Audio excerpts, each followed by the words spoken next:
Buenos días a todos, mi nombre es Valeria Prado y a continuación les voy a hablar de lo que es el accidente ofídico. El accidente ofídico básicamente se define como la mordedura de una serpiente, pues que va a causar daño epitelial y a su vez va a tener lo que es manifestaciones fisiopatológicas locales y sistémicas. En cuanto a epidemiología, a nivel mundial hay más de 3.000 especies de serpientes, solo aproximadamente 300 especies son venenosas para el ser humano. En Colombia, el accidente ofídico, pues como tal, no era un evento de notificación obligatoria hasta octubre del 2004. A partir entonces de esa fecha se estableció como un evento de interés en salud pública. Durante el 2005 se notificaron a través de Cili Vigila, o sea, un año después, 2.161 casos de ofidiotoxicosis confirmados clínicamente.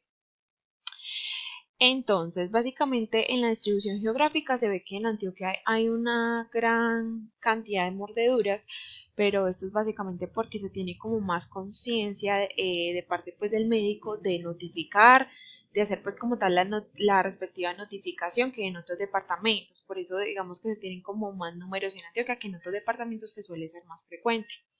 Entonces, dentro de la población afectada, tenemos de que el 86% es rural, el 80% de los casos pasa en los hombres, el 28% de los casos en los niños.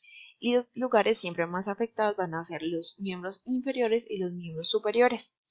En Colombia, entonces, la serpiente que va a causar como tal más mordedura, la más frecuente va a ser el botrópico, el accidente botrópico, con un 90 o 95%, 2% lachésico, 1% lapídico y 1% crotálico.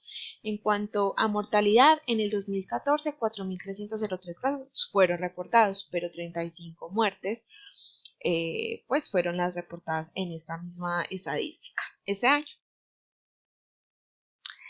Acá tenemos las características de las serpientes en cuanto a su mandíbula, por así decirlo. Entonces, pues se tienen lo que son las aglifas. Las aglifas son estas. Son serpientes que no son venenosas para el ser humano. Tienen dientes, pero no tienen colmillos. Tenemos las opistoglifas, que tienen los colmillos en la parte posterior de la mandíbula. Estas sí podrían ser venenosas, pero por la ubicación de los colmillos, pues como tal no da para que inocule el veneno, que es esta. La proteroglifa, estas ya tienen colmillos en la parte delantera. Estas sí son venenosas. Y las solenoglifas son las más peligrosas porque tienen desarrollados los colmillos y tienen como un capuchón. La cual, pues sí, básicamente es el capuchón. Y esta no tengo imagen, pero bueno. Entonces, tenemos de que la venenosa tenemos las proteroglifas, las solenoglifas, y las no venenosas, las aglifas y opistoglifas. Entonces, serpientes de importancia médica en Colombia, tenemos la Viperidae y el Apidae.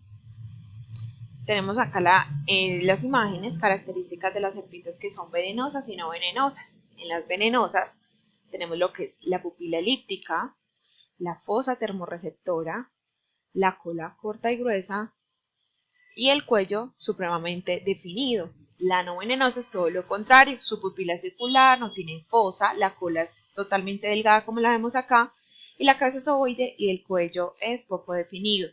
Entonces, dentro de las serpientes venenosas, como lo dijimos en la epidemiología, las más comunes son Lachesis, Botrops y Crotalus. El diagnóstico se hace por tres mecanismos: etiológico, inmunológico y clínico. El etiológico, cuando se identifica a la serpiente, y el clínico básicamente es eh, cuando se define la intensidad del envenenamiento. Se debe hacer una buena historia clínica. Entonces vamos a hablar del accidente botrópico.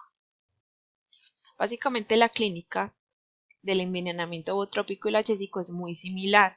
Entonces vamos a tener lo que es el envenenamiento local, las manifestaciones que van a ser locales, sistémicas.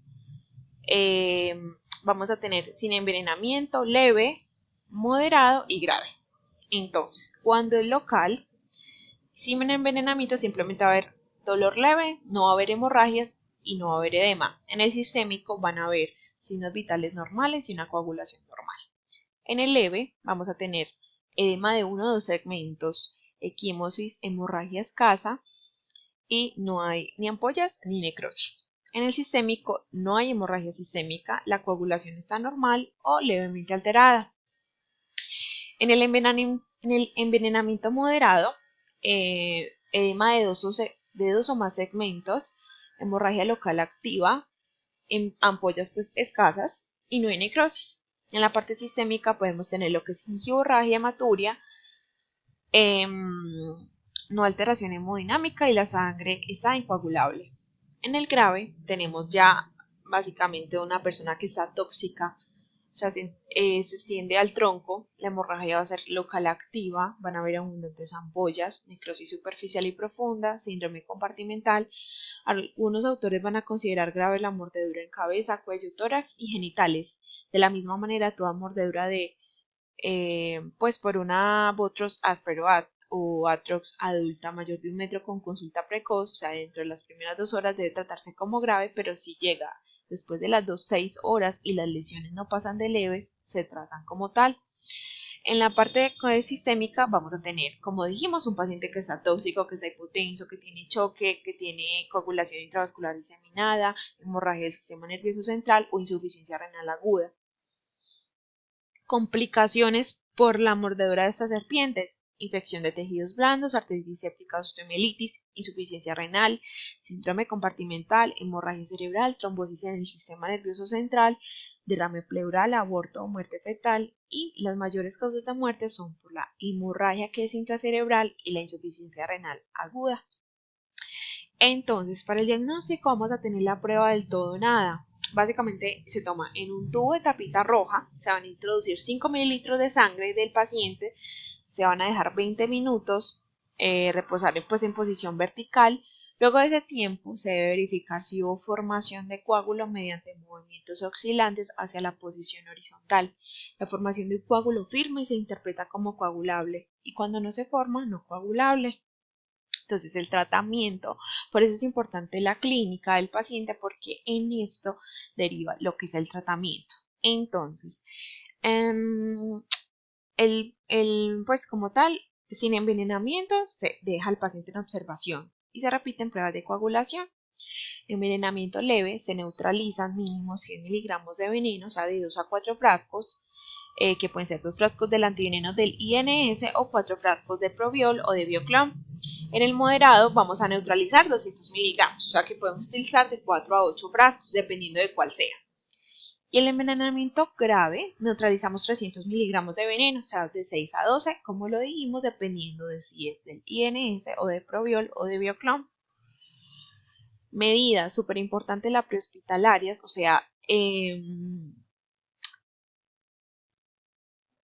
dar al paciente a entender de que no se debe inmovilizar la extremidad, no se debe pues inmovilizar la extremidad, debe estar en posición neutral, no se debe realizar incisiones en la mordedura, no se debe usar torniquete, no succionar la herida, no tomar bebidas alcohólicas, no poner emplastos, no hielo y no consultar tampoco a curanderos. La hospitalaria, que está es también para el manejo de las otras, pues de los otros accidentes que iremos adelante, entonces para tener en cuenta.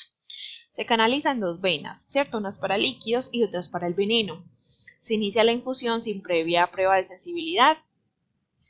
Entonces se pone cada ampolla en 10 mililitros de agua destilada y se diluye en solución salina, 250 mililitros en adultos, e inicia goteo de 10 a 15 gotas por minuto.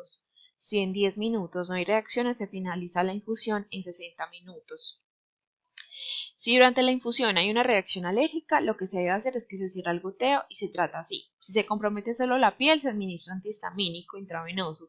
Si la reacción cumple los criterios, se administra esos criterios son los que están acá. Criterios clínicos para el diagnóstico de anafilaxis, ¿cierto? Los tenemos acá, ahí lo podemos leer. Entonces, si se cumplen los criterios, se administra adrenalina intramuscular 0.01 kilogramo que se puede repetir cada 15 minutos hasta 4 dosis. Ahí la adrenalina es 0.01 miligramo kilo. El uso de antihistamínicos o esteroides no está contraindicado. Entonces, cuando se da la reacción alérgica, se inicia el goteo de antiveneno para terminar de pasarlo de 1 a 2 horas. Hay que tener en cuenta esta enfermedad del suero, ya que es una reacción adversa de hipersensibilidad tipo 3 que puede aparecer de 5 a 24 días después de la seroterapia. tenerla en cuenta en toda clase de accidente ofídico. Pues básicamente pasa porque tenemos la formación de anticuerpos inmunoglobulina G del propio paciente dirigidos contra la inmunoglobulina G quina del antiveneno y con la activación del complemento. Entonces, las manifestaciones clínicas pueden ser fiebre, artralgias, prurito, urticaria, linfadenopatía, proteinuria y a veces neuropatía periférica y neuritis. Se va a tratar con antihistamínicos y o corticosteroides orales como prednisona, 1 miligramo kilo día en niños durante 5 a 7 días. Bueno, acá tenemos lo que estábamos diciendo, los tipos pues de venenos que tenemos para el accidente eutrópico, escrotalú y la chesis. Bueno, acá entonces ya vamos a hablar del accidente lapídico, clínica y tratamiento. Entonces los micruros, o sea, este tipo de serpientes son tímidos, tranquilos, son unas culebras que prefieren huir en vez de atacar. Su cabeza y sus ojos son pequeños con cuello mal diferenciado. Cuando muerden se van a quedar prendidas para poder clavar los pequeños colmillos fijos. Su envenenamiento ocasiona neurotoxicidad, que es lo más característico. Los signos locales son mínimos. Tenemos edema, perilesional y parestesias. Podemos tener ptosis palpebral, oftalmoplegia, visión borrosa, disfagia, cialorrea, disautonomía. Pueden preceder al paro respiratorio y a la muerte. La atelectasia es una frecuente complicación. La mortalidad es del 20% en Colombia y se da principalmente por insuficiencias respiratorias y apneas. Esta es una imagen de la bibliografía que tomé para hacer este video, que es de la CIV, de toxicología clínica. Entonces, tenemos aquí las características de la verdadera coral, y la falsa coral. Entonces, bueno, ahí la dejo para que la miren. El antídoto para este tipo de accidentes, todos se tratarán como graves. Se administra de 5 a 10 ampollas de antiveneno monovalente anticoral, idealmente en las primeras 4 horas posteriores al accidente. Se van a diluir en 250 mililitros de solución salina 0.9 en adultos y se inicia goteo de 10 gotas por minuto. Si en 15 minutos no hay reacción, pues se termina de administrar de 30 a 60 minutos. Aquí ya vamos a hablar del accidente crotálico. Cuando tenemos un envenenamiento leve, tenemos edema de 1 o 2 segmentos de la extremidad con o sin alteraciones de la coagulación y mialgias leves sin neurotoxicidad ni nefrotoxicidad. El moderado, pues el edema puede comprometer 3 segmentos: desfibrinación, trombocitopenia, facies miasténicas por la neurotoxicidad, orina oscura por la mioglobinuria y no tenemos insuficiencia renal. En la grave ya tenemos insuficiencia renal, tenemos mialgia intensa, desfibrinación, sangrado sistémico es totalmente raro y alteración de músculos respiratorios. Consideraciones importantes: el riesgo de falla ventilatoria, tenerlo en cuenta. Entonces, estos pacientes considerar hospitalizar en la UCI. Entonces, el antídoto se administra antiveneno polivalente INS-Obioclon, que neutraliza de 10 a 15 miligramos de veneno por cada 10 mililitros. Los accidentes moderados se tratarán con 10 ampollas y los graves con 20. Bueno, eso es todo por el video. Muchísimas gracias.